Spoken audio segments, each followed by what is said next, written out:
Hello friends, എന്തൊക്കെയുണ്ട് വിശേഷങ്ങൾ? ഇന്ന് പച്ചക്കറിയായിട്ട് വന്നു കേട്ടോ. പച്ചക്കറിയിൽ ഒരുപാട് ഐറ്റംസ് സാധനങ്ങളുണ്ട്. ചിരങ്ങുണ്ട്, ഉരുളക്കിഴങ്ങ്, കൈപ്പങ്ങ, ചെറിയുള്ളി, വലിയുള്ളി, പയർ, പിന്നെ കോവക്ക, തക്കാളി, മല്ലിച്ചപ്പ്, പിന്നെ കേബേജ്, മുളക്, ഇഞ്ചി, വെളുത്തുള്ളി. ഇന്ന് ഐറ്റംസ് കുറേ ഉണ്ട് കേട്ടോ. സംഗതി വളരെ ആദായത്തിലാണ്.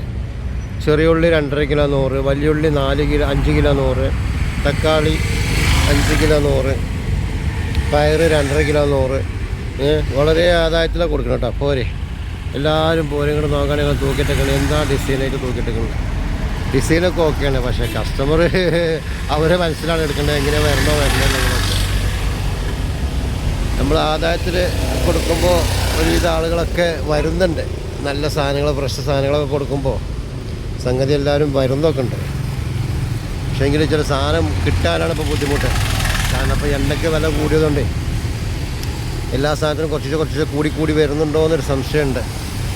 എണ്ണ വില കൂടിക്കൊണ്ടിരിക്കുകയാണ്. പിന്നെ എല്ലാ സാധനവും കിട്ടാൻ വലിയ ബുദ്ധിമുട്ടാണ്. അപ്പോൾ കൃഷി നടത്തി കൊടുത്താണെങ്കിൽ പമ്പിന് പിന്നെ മോട്ടർ അടിക്കണമെങ്കിൽ അതിനെണ്ണ വേണം, ട്രാക്ടർ എടുക്കണമെങ്കിൽ അതിനെണ്ണ വേണം, ഇത് ലോഡ് കൊണ്ടുവരണമെങ്കിൽ അതിനെണ്ണ വേണം, മാർക്കറ്റിൽ എത്തിക്കണമെങ്കിൽ അതിനെണ്ണ വേണം. സംഗതി എല്ലാത്തിനും ഇപ്പോൾ എണ്ണ ഇല്ലാഞ്ഞാലിപ്പോൾ സംഗതി നടക്കില്ലല്ലോ. അപ്പോൾ ഇത് പച്ചക്കറി കാര്യങ്ങളൊക്കെ വളരെ പിന്നെ ഉണ്ടാക്കലും കാര്യങ്ങളൊക്കെ വളരെ പിന്നിക്കാണ്. മനസ്സിലായി. അപ്പോൾ നമ്മളിപ്പോൾ ഇത് പച്ചക്കറിയിട്ട് ഇങ്ങനെ നടന്നിട്ട് എവിടെ എത്തണമെന്ന് അറിയില്ല കേട്ടോ. സംഗതി എല്ലാവരും ഒന്ന് കണ്ടാളിട്ടാ. മഞ്ഞുള്ളിയാണ് ഇപ്പോൾ ഈ എഴുതിയിട്ട് കേട്ടോ. 5 കിലോ 100 കേട്ടോ. സംഗതി മലപ്പുറം കോട്ടപ്പടി കേട്ടോ. എല്ലാവരും പോരിട്ടോ. വന്നോളി.